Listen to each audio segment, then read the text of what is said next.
মালয়েশিয়ার কলিং ভিসার মেডিকেল এবং শ্রমবাজার উন্মুক্ত হওয়া নিয়ে 2026 সালের এপ্রিল মাসের সর্বশেষ আপডেট নিচে দেওয়া হলো। শ্রমবাজার পুনরায় চালুর সুখবর। গত 9 এপ্রিল 2026 তারিখে মালয়েশিয়া সরকার এবং বাংলাদেশ সরকারের মধ্যে একটি অত্যন্ত গুরুত্বপূর্ণ দ্বিপাক্ষিক বৈঠক অনুষ্ঠিত হয়েছে। এই বৈঠকের মূল ফলাফলগুলো হলো: বাজার খোলার সিদ্ধান্ত। মালয়েশিয়া সরকার দীর্ঘ প্রায় 2 বছর বন্ধ থাকার পর আবারও বাংলাদেশ থেকে কর্মী নেওয়ার বিষয়ে সম্মতি জানিয়েছে। মেডিকেল ও নিয়োগ প্রক্রিয়া। বৈঠকে সিদ্ধান্ত হয়েছে যে কলিং ভিসার জন্য নিয়োগ প্রক্রিয়া দ্রুত শুরু করা হবে।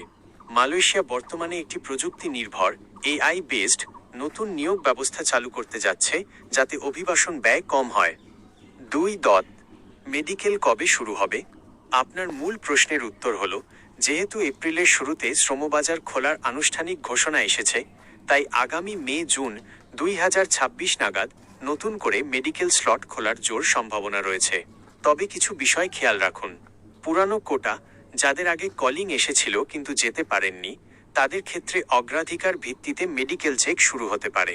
অনুমোদিত মেডিকেল সেন্টার। মালয়েশিয়া গমনেচ্ছুদের অবশ্যই শুধুমাত্র সরকার অনুমোদিত মেডিকেল অ্যাক্রেডিটেড সেন্টারে মেডিকেল করতে হবে। ঢাকায় গুলশান, মতিঝিল ও ধানমন্ডি এলাকায় বেশ কিছু অনুমোদিত সেন্টার বর্তমানে তালিকাভুক্ত আছে। 3. গুরুত্বপূর্ণ আপডেট ও তারিখ। কোটা আবেদন। মালয়েশিয়া সরকার নতুন কোটা আবেদনের জন্য একটি নির্দিষ্ট সময়সীমা 31 মার্চ পর্যন্ত ছিল, দিলেও সাম্প্রতিক বৈঠকের পর এটি আরও বাড়ানোর প্রক্রিয়া চলছে।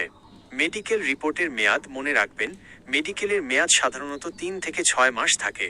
তাই নিয়োগকারী প্রতিষ্ঠানের নির্দেশনা বা নিশ্চিত কলিং পাওয়ার আগেভাগে মেডিকেল না করাই ভালো।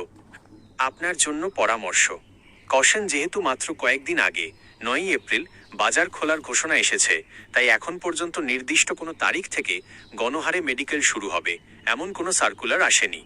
আপনি যদি কলিং ভিসার প্রার্থী হন, তবে দালালির কথায় এখনই টাকা লেনদেন না করে আপনার রিক্রুটিং এজেন্সির সাথে যোগাযোগ রাখুন। আগামী কয়েক সপ্তাহের মধ্যে বিএমইটি বা প্রবাসী কল্যাণ মন্ত্রণালয় থেকে এই বিষয়ে বিস্তারিত গাইডলাইন প্রকাশ করা হতে পারে।